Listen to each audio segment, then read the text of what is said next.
Hi, welcome to the 103 GBF YouTube channel. I'm the Sandman with episode number 8 of The Coolest Guy I Know. Why did I ever name it that? Because I've had this is the third chick I've had on. It's Katie Watts. How are you, Katie? I'm great. How are you? Great, great. Awesome. So glad to have you in. Thank you. We were talking beforehand. The last time I saw you play was on the porch at Fast Eddie's, and that's been a long time ago. That was a really long time ago. Yeah, thank God. I didn't even remember that, so. Did you ever go in the bathrooms at that place? Man, I'll tell you what. That's a hazmat situation right there. Yeah, no thank you. Let's hope the next owner cleans it up a little bit. That would make me happy. Definitely. For sure. Yeah. So you've been playing for quite a while. Tell me about maybe how you got started. When I saw you were playing as a solo artist, your guitar and voice. But tell me really your first experience and how you got into music. Well, let's see. I started when I was just a little kid, playing piano, guitar, hand-me-down guitars, you know. But I didn't actually start playing out for moolah till I was probably like 5 years ago. Yeah? No, you said 6 or 7. Well, I don't know. You know. 6 or 7, 5. It could be. It's all the same. And then I got up on stage. A friend of mine was having a show, and she said, "Come on up." And I said, "No," because I'm scared to death, but I did anyway, and it was awesome. And that's how it all started. Is it just the rush of being up there, maybe the attention? What is it a combination of a lot of different things for you that does it, or as far as live performing, or what was the most gratification you get, you think? Live performing, I think the most gratifying part is just to be able to share not my ideas, music. Yeah. You know? I mean, it's the basis of all of our communication, kind of, whenever we're all in the same room. Yeah. They might be having a terrible day. They come in and they're like, "Man, that was moving." Yeah. And I'm like, "Well, you just made my day." So as long as I touch one person. Isn't it weird when you talk to people and they say, "I don't really listen to music"? It's like, what? How can you do that? How can you go through your life and not really listen to music? I don't get that often, which is good. Yeah. Otherwise, I would just be like, "What's up with you?" Yeah. Do you live under a rock? So tell me now about, since I've seen you and all those years later, you perform a lot. I mean, you perform at venues all over Evansville. You do a lot in the Arts District as well. Like, I know the Boca Lounge is probably one of the places you play. The Arts District itself, do you think it's coming along? Is Evansville, kind of catching up to what the movement is trying to become? I think so.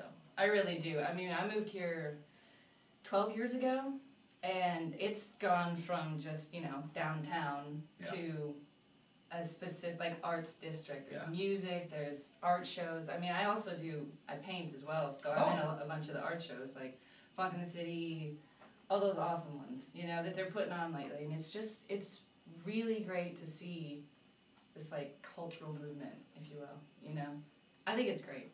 You're really immersed in the arts in 2 different ways, 2 different genres, and that's very cool. So I did not know you were a painter. Oh, yeah. Yeah, graphic design, too. That's what I went to school for. So. Wow. Computers, paintbrushes, guitars. Lots of guitars, yeah. Yeah. So now you also perform with a band at times, correct? And when you go out and play, whether it's solo or with a group, how much is original, how much is cover stuff, or do you vary it by the gig? Vary it by the gig, for sure. Different venues want different things. It depends on your crowd as well, older, younger. I've had full covers and full originals, and very in between, for sure. I mean, we have tons of originals we would love to play, but people want to dance, they want to sing along, They love to hear new things, but they like old things too, so. What would be an example of a cover song you play that you really, really enjoy, you don't get tired of? Tough question, huh? Yeah, oh God. All of them? I don't know. Yeah. I only play ones I like, so, I mean, sorry, but, I mean. Well, I've heard your original music. Give me an example of some covers you do, too. Okay, lots of oldies, Motown, Otis Redding, Bill Withers, but then a lot of old country, too, Johnny Cash, Loretta Lynn, 90s pop, Four Non Blondes, stuff like that. It's catchy. that you know you can sing along. And you're like, oh man, I remember that song. But you also write and record.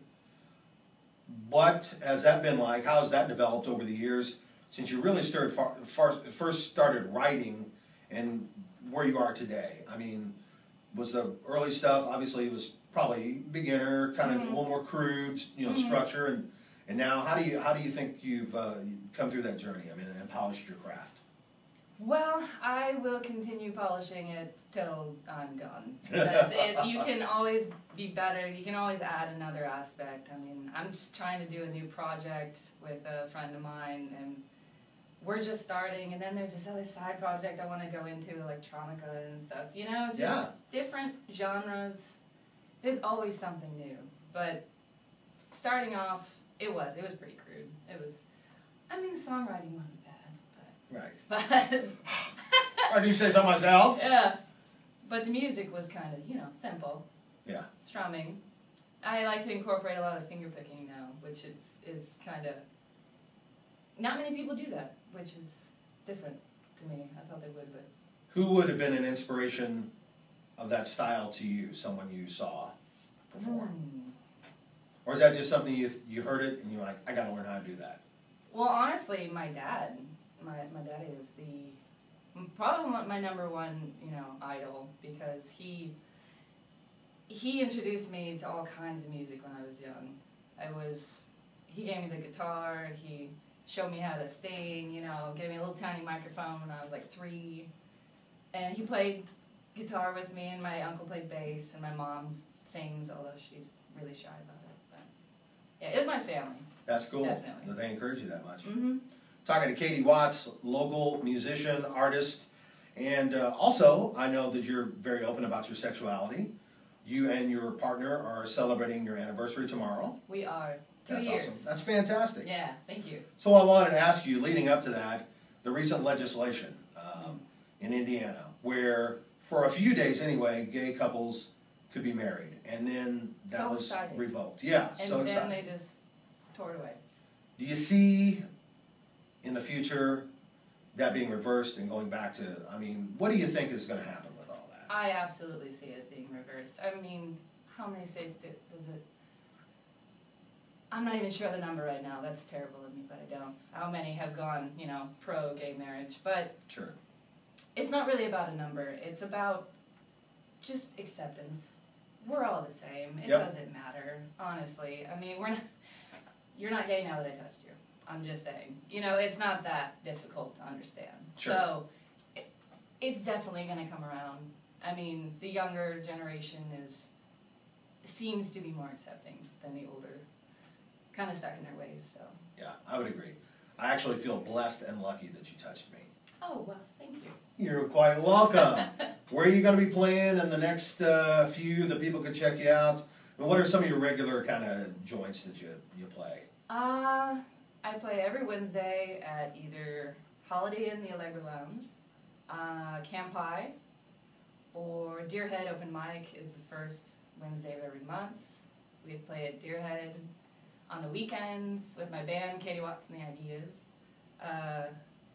Every Thursday I'm at Stockyard Inn hosting karaoke with my wife. She bartends there. Oh, goodness. Every Friday and Saturday we have a different gig around town. I'm in News for You. There's a Facebook. Sure. All those.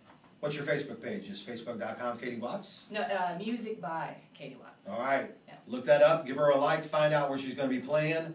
She is one of the coolest chicks I know. And now you know her better. Awesome. Katie Watts, thank you so much. Thanks for having me.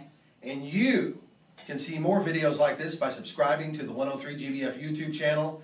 I think there's something above my head that tells you to subscribe now. If you click that, you're in. You might win 4 tickets to Kentucky Kingdom as well. So thanks for watching. Thank you, Katie. Thank you.